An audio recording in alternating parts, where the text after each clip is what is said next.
What's up, dudes? So I finally had a chance on Labor Day to reconfigure this room a little bit, and this is just a temporary thing because usually when I play my videos it's in the living room, especially now with that new Fender amp I have, right? Well, this is something I've been meaning to do for quite some time, and that's to showcase this Marshall. And so this is a ValveState vs100, and I've personally had this amp for a very long time.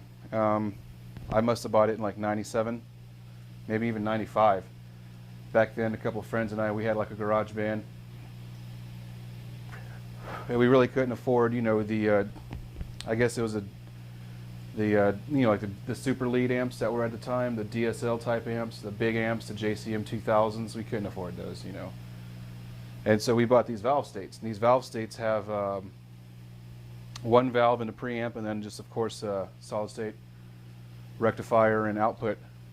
And for some serious super metal, this was the amp to have back then. This was the amp, because back then there wasn't Bugera, there wasn't, any of these other companies out there like Black Star and Angle in '95, '97, '98. This was the amp. And so, the cleans are decent, semi-decent. But the metal was badass.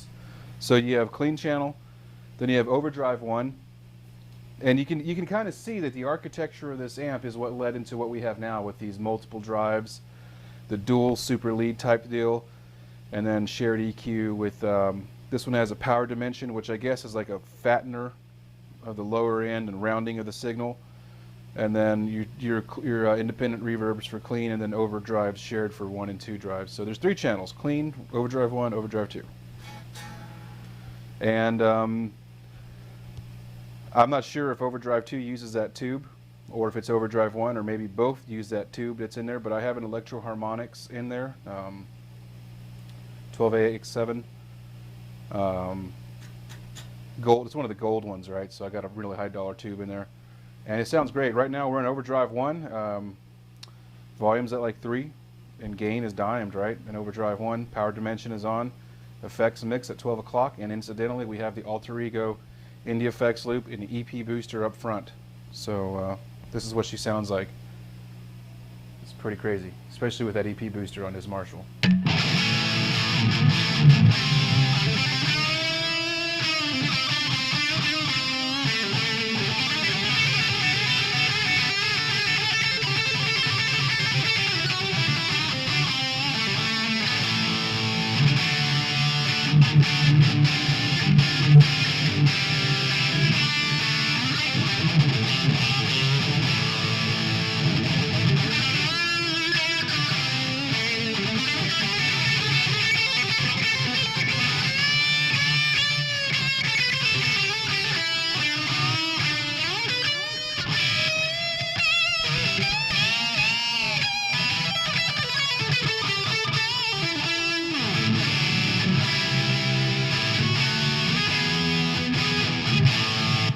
So this is the Gibson my wife bought me, and I haven't really had a chance to show this amp as well. This amp, my cat just went crazy. This Gibson is a 2012 Studio, vintage burst, right? Changed the pickups. I got a Cowlig Alnico 2, I believe. Yeah, in the bridge. Alnico 2 in the bridge, and then a cats are going crazy over there near the room. And then of course my Fat Screamer, right? Fat Screamer neck position, Dragonfire. Great signal, great tone, man. It's a great guitar. I just need to, brush over the wiring. Of course, I put a little fake, binding on it, which suits the guitar well. Took this round thing off, changed all the hardware, like the plastic to black. And so Marshall, Gibson, EP booster, Alter Ego, and that sounds like a good day in hell, right?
yeah, so this is this amp, right?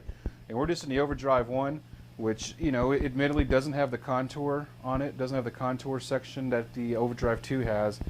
And, you know, growing up, I was really into things like Pantera and stuff like that, so I never really used the overdrive 1. I always used the overdrive 2 with the power dimension on, right? You know, this amp, in terms of its architecture, in terms of how you're able to get your signal across and out, you know, you got one input, and then you go straight into either clean or then the drives. And then in the drives, you can hit this effects loop. And back in the day, in order to get more sound out of this amp, we would hit the effects loop and crank it. Even if we didn't have the effects loop going, even if we didn't have anything in the effects loop, right? You just hit the effects loop and crank that all the way up to the top, and then he would give you like an extra couple of decibels on top of everything, right? So it was kind of like, in a sense, how some of those older amps used to be, where you'd put some jumpers in there. And as I got older, I started to do that even more. You know, I learned about plexis and how they had the 4 inputs and how you put jumpers in there. And so what I do is I just run from the effects loop out into the effects loop in, the send and return, just a straight up patch cable, and I would hit that effects mix and push it all the way up, and then it would give it even more amp, you know, more balls, right? And so the power dimension in this amp is basically like your low on the newer modern DSL amps, right? You hit that button and you get like this tone shift that, not for the mids, but for the lows, right? It kicks the lows in even higher. And you know, as I got older, I started to learn that you don't need so much gain. You can turn the gain back and turn the amp up and get a better gain, right? As opposed to like a simulated gain. You know, here I am, 33 years old, and I've got all kinds of Fender amps. I've got, you know, all kinds of amps. I have more Fender amps than I have Marshall amps. I have 2 Marshall amps, the Class 5 right there sitting on a Bugera, and then this vs100 sitting on a, you know, 412. But you know, I have to tell you this. You know, if I was stranded on a desert island, right, and all I had was, you know, like 5 pieces of music gear to take with me, right, for the rest of my life, it would probably be the Alter Ego, it'd be the EP booster, and then most likely this amp. This is the amp for me. This is my favorite amp in the world. Shit. Anyways. So, you know, the Fenders and stuff are great, and I have several of those amps. I have 3 different types of big Fender stage amps, and I have the small one, you know. I showed you that custom 68, I believe it is, 68 custom deluxe reverb reissue. And, you know, that's a great amp to play around with in the living room. The only thing is, you can't get this gain out of it. It just doesn't exist anywhere other than Marshall. You have to have a Marshall to get that heavy metal lead tone that I was getting, and this is just on overdrive 1. If you want, I'll throw in overdrive 2, and we'll see what overdrive 2 has cooking for us right now. So same deal, EP booster's on, and the Alter Ego is on C. Who knows what that patch is, right?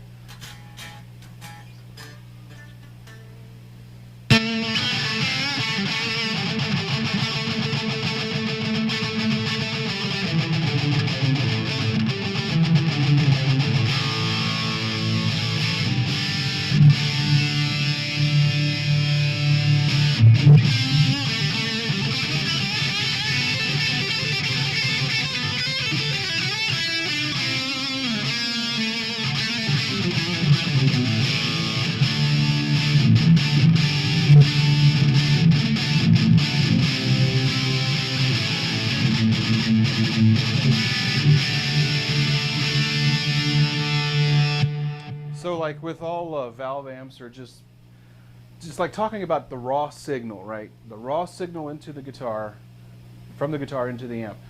As you add like more gain stages, I've noticed, because I've gone through like almost every gain pedal out there, every metal pedal, every drive pedal, every low boost, mid boost, top boost.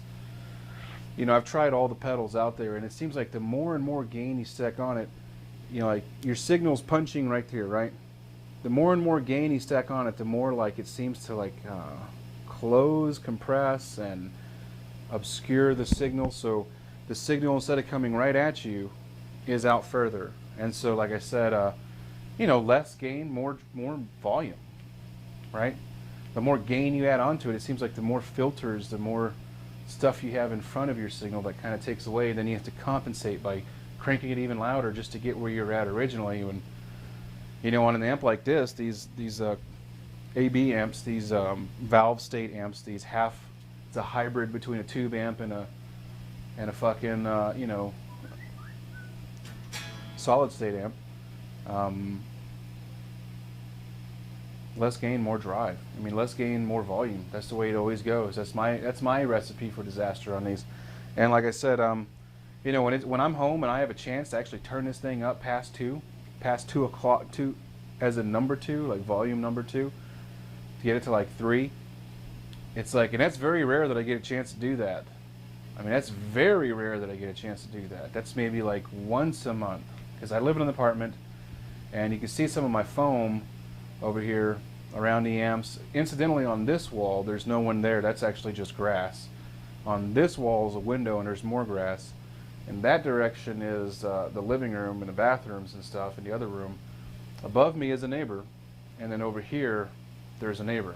So, you know, I can't ever like crank this thing up and get the tone I want, so it just sits there and dust and rust into oblivion. But every once in a while I get to come in here and fucking go crazy with it, and when I do, it's usually with the Gibson or something like that, and it's always with the EP booster, and it's always with the Alter Ego. That's really all you need is Alter Ego and EP booster, because the amp has reverb on it that's, you know, satisfactory. It's not like the best reverb, but it's great.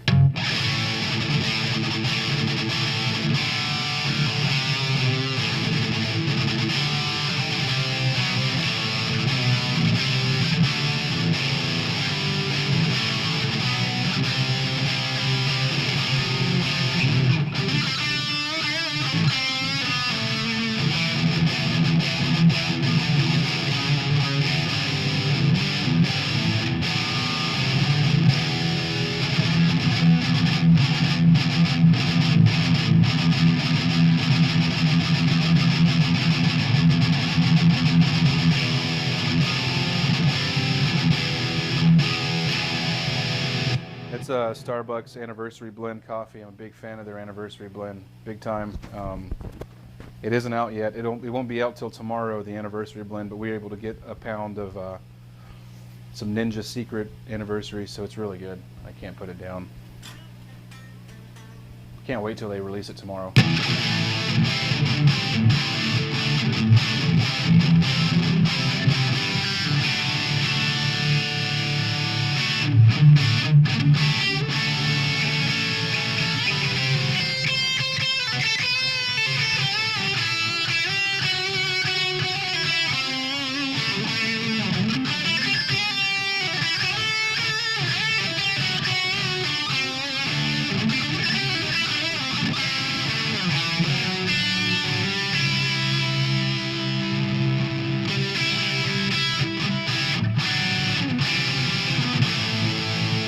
Hear what this amp sounds like without the EP booster? So you just heard it, so we'll just kind of go through it, then I'll hit it.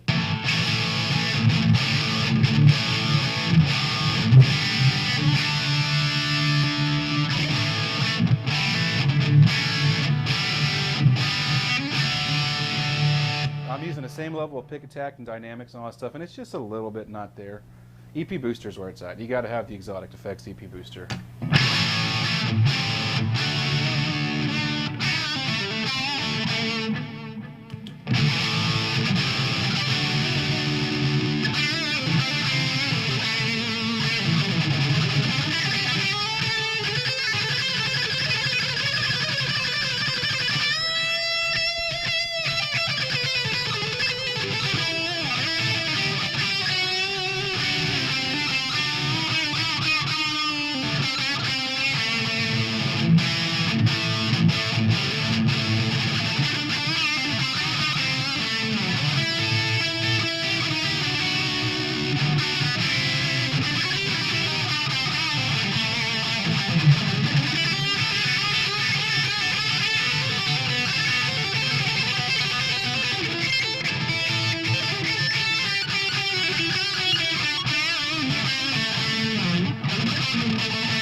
I love that delay. Delay's fucking badass. Let's get some more balls in there.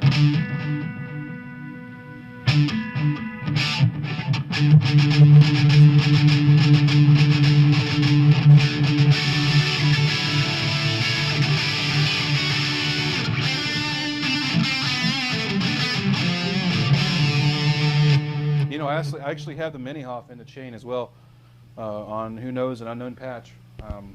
But it sounds great.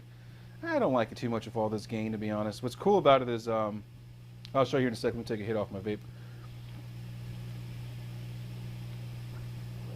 Yeah, so real quick though, you know, this is the guitar room, and I have like 4 guitars on that side that you can't see, and I have 5 guitars over here that you can't see, and a few in the living room that you can't see. But this is like why I have to have a 2-bedroom apartment or a house, you know, like a 3-bedroom house. In the 2nd bedroom, I have to have all this shit, which I've collected over the years and refused to sell. So it's kind of like I'm hoarding. But you know, one day I won't work in the oil field, and I'll have more time to actually do this stuff. Maybe not make videos, but you know, just practice and not suck at guitar and just play and retire. Because a lot of guys, when they retire, they go into you know, golf or something like that, and I don't plan on doing that. I plan on just playing guitar for the rest of my life, and you know, have like maybe like a nice view in a guitar room with windows, and like you're up a little higher, so like a 2nd story view of like a cityscape or like mountains or, you know, a lake or something like that, and just sitting there and just playing guitar into the day I die. That would be beautiful, right? But you know, at that point, when you reach that point in your life, chances are you're still not working. You're not working anymore. You're retired, right? So the idea is, while you're alive, work as hard as you can, make as much money as you can, buy as much shit as you can, so that when you do retire, for the last 20 years of your life, you can enjoy all those things and then pass them down to your children and hope they become better guitarists than you ever could have imagined. I don't have any kids, but one day I will. And you know, I want them to have some of Dad's old guitars, even if it's a girl. You know, I want her to shred. It'd be so cool to see, you know, a little daughter or a little son playing on, you know, like this Jackson that I made. I made that guitar. You know, that'd be so cool, Dad's guitar.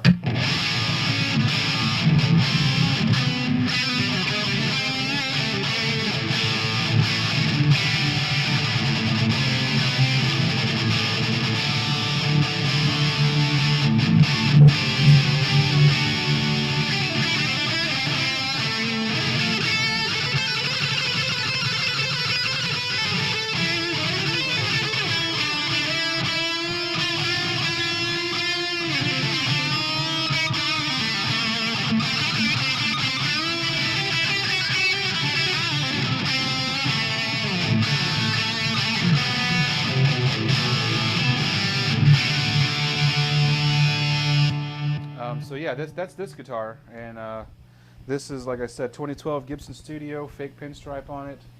Buy that shit on eBay for like 10-15 bucks. Cowlig Alnico 2 pickup, cheap pickup. This pickup cost me like $15 or $30. Just an Alnico 2. I didn't want something so loud. I didn't want something to clip my signal. I have pedals to do that. I have tubes to do that. I wanted something a little bit, I don't know, I have all kinds of pickups. You know, I got Gibsons with fucking EMGs in them. You know, I got Gibsons with all kinds of pickups in them, burst buckers and shit. And I have to say, Alnico 2 for the bridge is the way to go, because bridges are usually harsh and not a good usable tone in terms of like warmth, unless you're only in the drive. So if you're in overdrive mode, yeah, having a really over-the-top, you know, 18K fucking pickup is cool. But if you're trying to do other stuff, like just kind of, you know, finickle around, you know, just kind of fiddle around.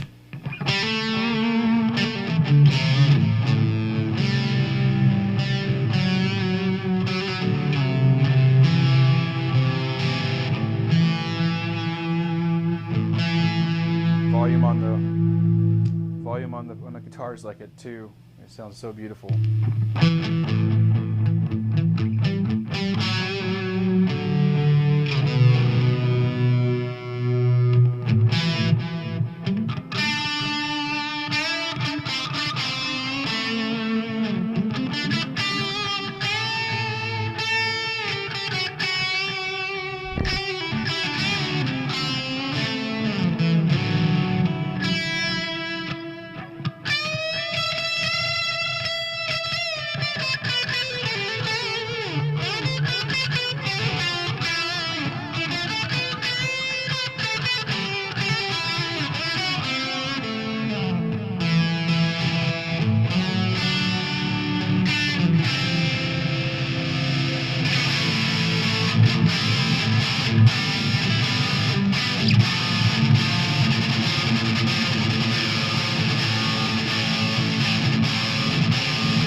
had meant to make a video with this guitar a while ago, but I didn't want to, because I have high hopes and expectations and dreams and aspirations for this guitar.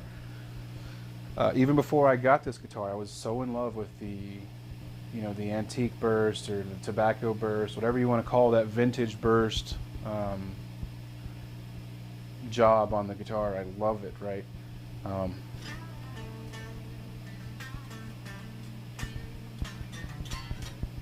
This is one with the Granadillo fingerboard, and it has the modern weight relief in there, so it's pretty fucking hollow, honestly. Just along the block, it's pretty stout, but there's a lot of little holes milled out of this body. You can hear it. She's very hollow, and she's very resonant. When I bought this guitar, I bought it for $1,000 at Sam Ash in San Antonio. Yeah, I'd gone into the Guitar Center in San Antonio. We were on our honeymoon. We just got married the day before, and so I'd gone into the Guitar Center in San Antonio, and I had my heart set. You know, I had money, and you know, wedding money, obviously. My wife had agreed to let me buy a vintage burst guitar, and it was like, this is it, honey, no more guitars, right? We're gonna buy this guitar, and that's it.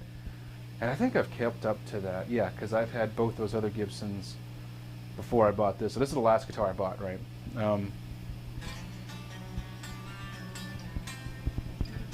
And she let me buy it, and so anyways, we went to Guitar Center San Antonio, and the guy was great. We talked for like 30 minutes.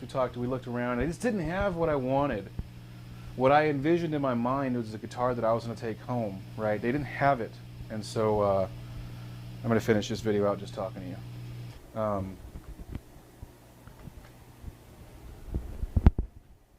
Okay, there we go. Because the reason why is because I want to get close and show you the grain, but my microphone cable probably won't let me. Let me grab that cable one sec here.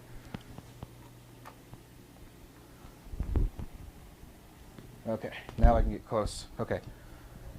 The grain on this bad boy. See those little slashes right there? That's below the coat. That's the grain. That's the wood, right? And I changed out the knobs. I changed all the plastic to black plastic. I took off the ring right there just to give it a little bit more blacked out feel to it. And that's my vinyl decal sticker binding, fake binding I put on this guitar. So you know, it wasn't going to happen, right? And so I started looking up other guitar stores in San Antonio, and we were headed to Corpus for our actual honeymoon itself, but we had the day in San Antonio. And so I was like,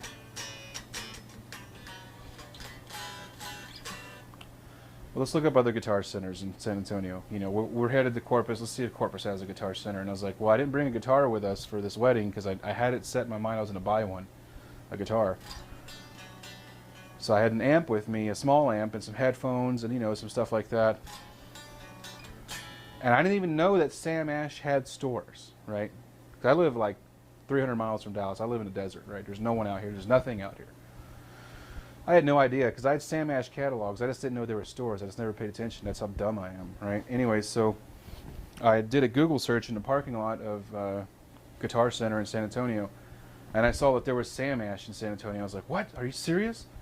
And so you know, we navigated it up, went straight to Sam Ash. My wife let me go in there, and my new wife, I had been married to her for 1 day, right? Still married. Great wedding, great relationship. I love my wife. We went into Sam Ash in San Antonio, and it was just like, oh my God, Guitar Center, what's Guitar Center supposed to be? And people weren't vulturing on me, you know, people weren't like all up in my shit.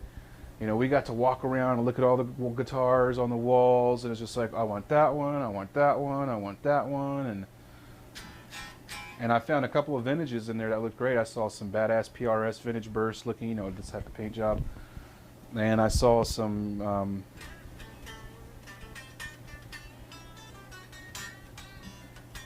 I don't know if it was an LPJ, but there was a Gibson up there that had a satin top, but it had the vintage burst, and you know, it played really good. It had the Min tune on it, and it was my first chance I had a chance to play with a guitar that had mini tune on it, and you know, I like it. I like it, man. I mean, there's a lot of people talking shit about mini tune, and You know, if you're a stage guitarist and you're like narrating, orating, and you're playing guitar and you're singing and you're jumping around and doing shit on stage, you know, in between songs, hitting the button. This is like literally how it worked, right? You hit the button and your guitar was in tune. All right, next fucking song, let's go, let's keep playing. You know, that's like a professional musician should be using that, because you got to think you can program your tuning. So if you're in DADGAD or all open, or if you're in, you know, drop D or something like that, if you're in drop C sharp, whatever the fucking tuning you're in, I mean, it would just take 2 seconds and a few strums and then you're in tune and your guitar's in tune and you start playing. I mean, I think Gibson did a great thing creating that mini tune product. Not that they made it because it's a Tronical tuner. Tronical owns that patent in the device, but you know, integrating that into their guitars, making them that much more desirable. I really had never played with one before that, and when I did play the guitar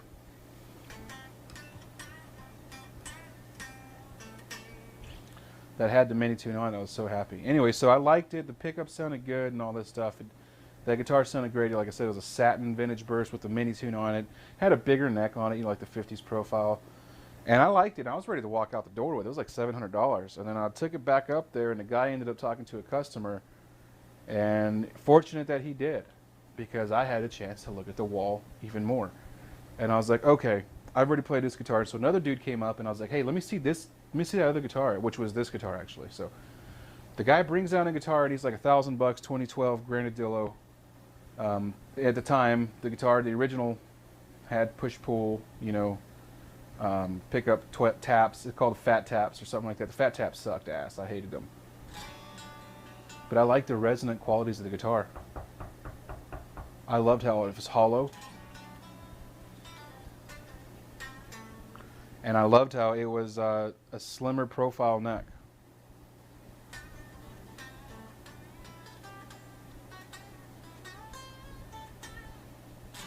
My type of neck, right? I like, you know, you see Jacksons on the wall, you see Wizard necks on the wall. You know, I like thin necks so I can just kind of get around.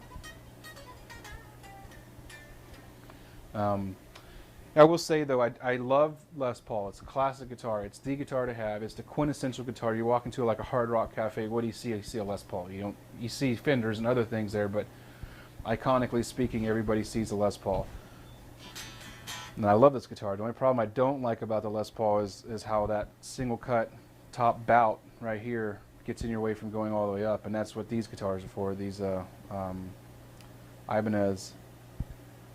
So I got 2 RG, 3 XXVs, 25th anniversaries, and of course I have my original like 1995 green USA Custom Ibanez.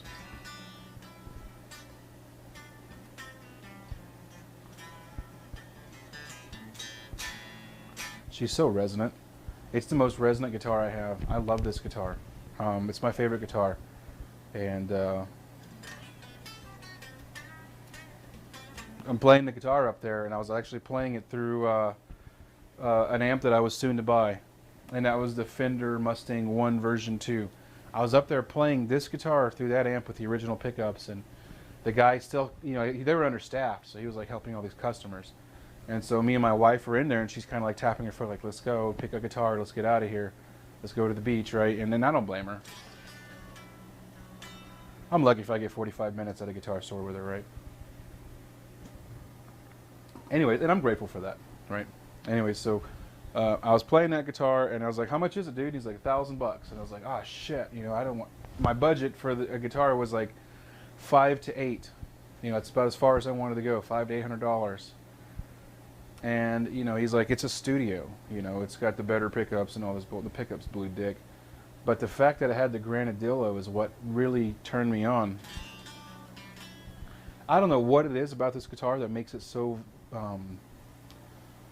you know, so acoustical, so melodic. I know this microphone is not picking it up, but I mean, you can sit there in a room by yourself and play this guitar and don't even need an amp or anything. You just sit there on the couch.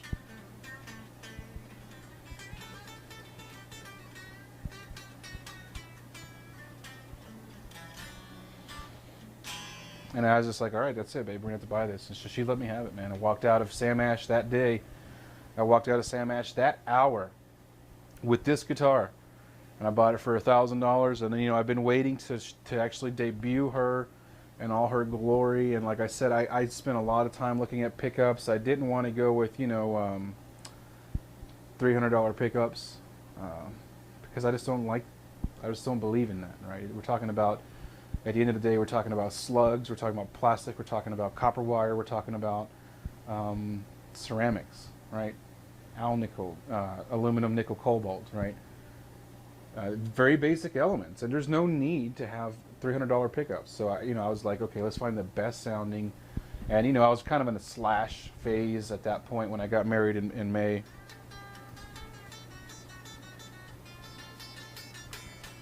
And I was looking into what Slash used, and I saw he used Alnico 2. And I was like, okay, so let's find, you know, I bring it home, and it's been months, about a month, and then I played all my amps with it, and I just still didn't like the tone of the pickups. Those fat buckers sucked dick. Actually, without the taps, they sounded okay. It's just that the neck was a little muddled. It was really deep, really thick.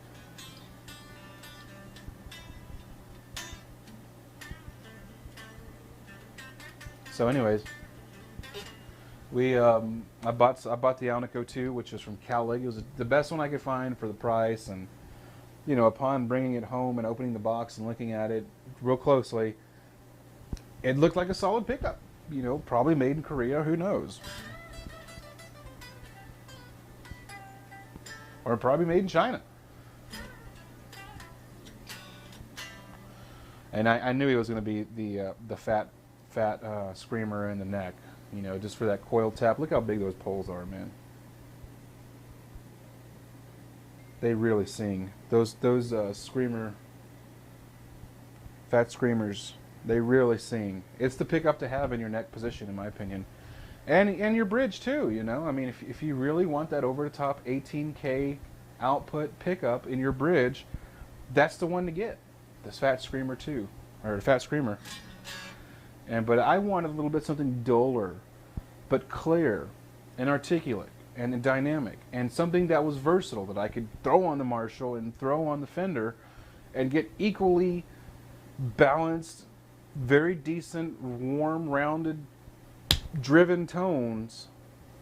And it was the Alnico 2, because I have Alnico 5 pickups, and they're just a little too harsh, a little too raspy. Great for the Marshall, but kind of shitty on Fender amps, you know, for a clean tone, a bluesy. You just don't even play those guitars on that amp, you know. Incidentally, an EMG still sounds good for a bluesy genre, but all that high output, 16K output, fucking, you know, titanium slugs, and I bought a neodymium Cowlig pickup, right? I have that. I have a neodymium Cowlig, and I was going to, I'm going to put it in my PRS fake. I bought so it's like a piece of metal or wood with a file at this angle so that you can file the edges, and then a file at a 45-degree angle or 30-degree angle, 35 degrees, so you can file the tops. Because when I got my my fake PRS, my Grissom PRS, the gold one, the fret ends were just making you bleed. You just come up, you do a run up, and you just start squirting blood everywhere. It was that bad. But I bought you know, a bevel file, and I was able to file those frets down. So that guitar is actually doing a lot better than it was when I originally got it. And so the idea is to put the neodymium bridge in that guitar, and it's a Cowlig, and then grab another pickup, you know, maybe even like a, I was thinking about putting a P90, like a H90 in the neck. So, you know, not this week, not next week, not this month, not next month, but at some point I'm going to revisit the gold PRS fake, and she will get, like I said, the neodymium in the bridge, and then probably like an H90 in the neck. And incidentally, this guitar right here, my Gibson, I took out the Fat Screamer neck and bridge, and I put H90 in the neck and bridge. So let me show you that real quick. Hold up. This is my Gibson, And so these are Dragonfire H90s in the neck and bridge. She's a beautiful guitar. Look at that. What a great fake. What a great fake. You know, like I said, this wedding guitar that I have strapped on me, I love this guitar. And it would kill me to have it broken or stolen or lost. And you know, if I ever got good and had a band and played live or something like that, I would be very tempted to play this guitar.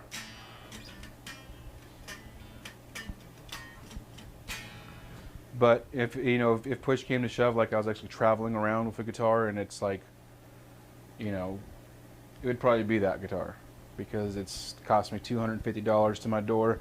The pickup upgrades cost, you know, blood, sweat, and tears. That's it. And, you know, it's a very, very good guitar. It's better than my Epiphones and not as good as this guitar. So it's like somewhere in between, right? It's like I didn't have to do any hardware modifications regarding, like, you know, your fret ends, your leveling of the frets. It was all perfect. All I had to do was just give like 1 or 2 turns on the truss rod to get that arc just the way I wanted it to be. And it just sang from day one. And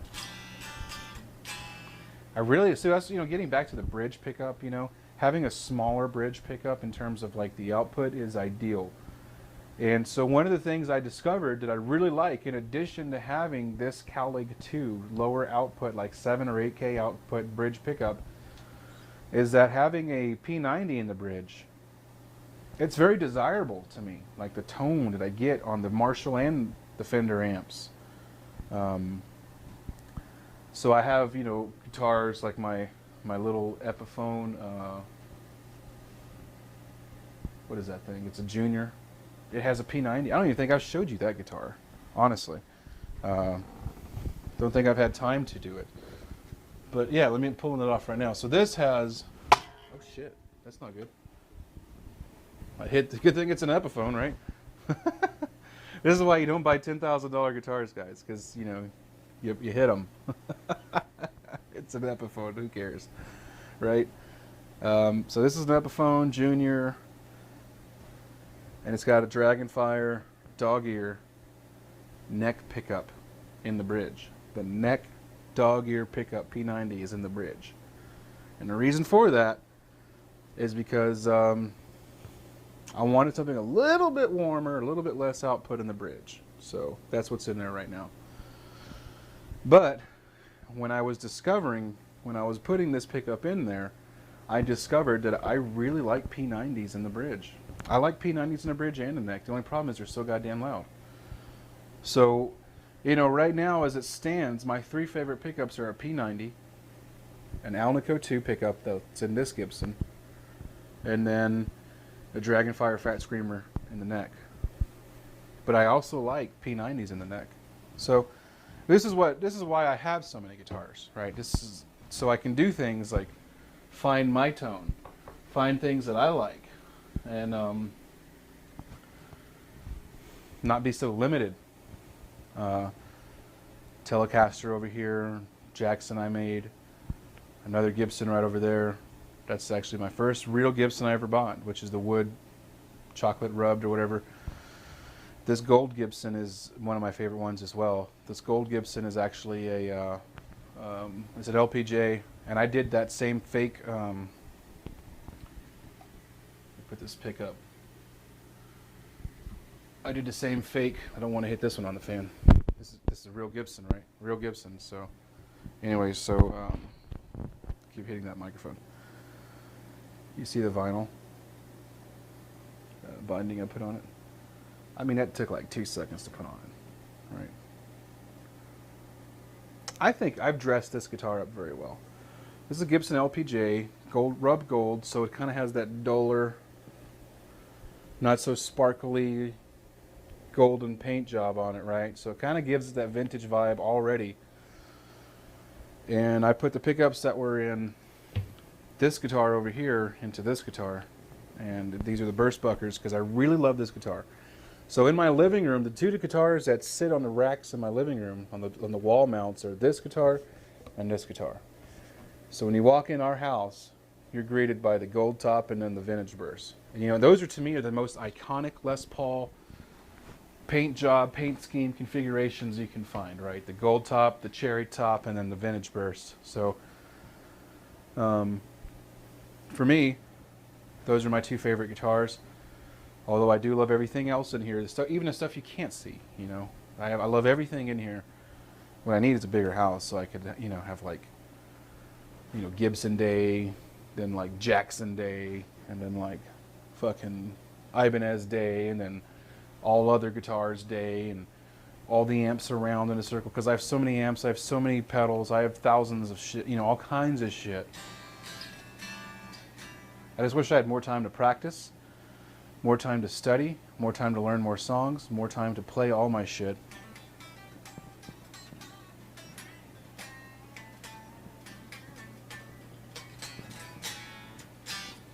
So yeah, Marshall, man, get yourself a Marshall, get yourself a Gibson.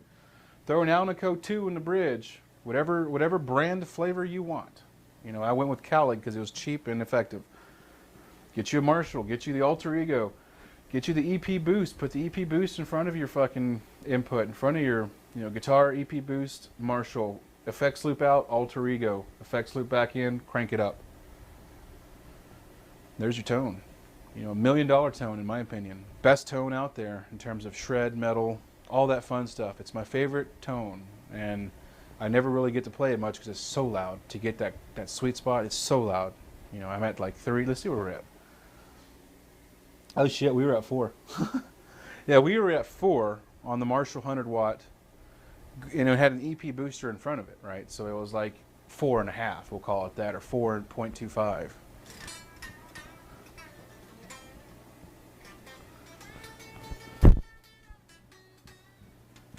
So I'm going to have to call it quits at this point. I have to study for my ICND.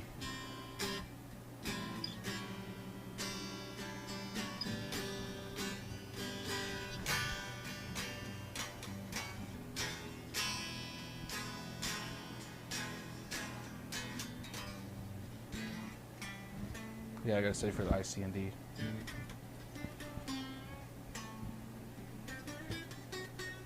See this thing right here? You know what that is? Not the microphone. See this jersey I'm wearing? There's a theme here, right? How about the mags? Did pretty good this week.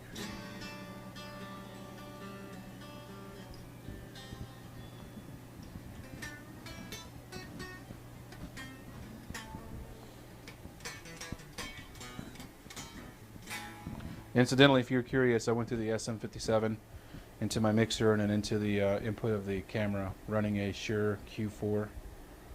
That's what it is? Yeah, it's a Q4 amp, Q4 microphone. Nope, camera, Q4 camera. And then headphones, I'm using, you know, just some standard wireless Sylvania headphones, just so I can have a monitor. And there's your Marshall of the gods. Marshall, definitely. Best amp out there.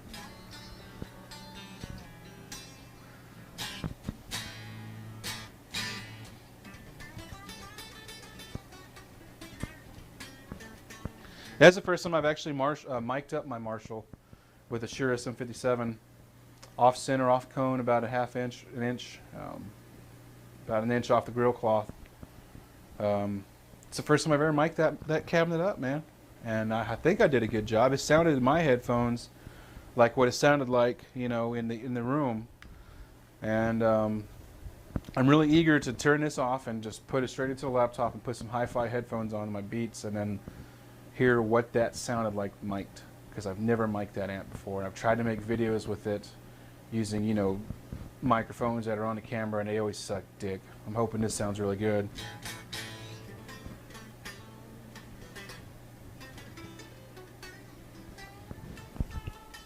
Anyways, that's it. I gotta go. I gotta go study for this test, and I gotta clean up this room. You guys rock on. Yeah.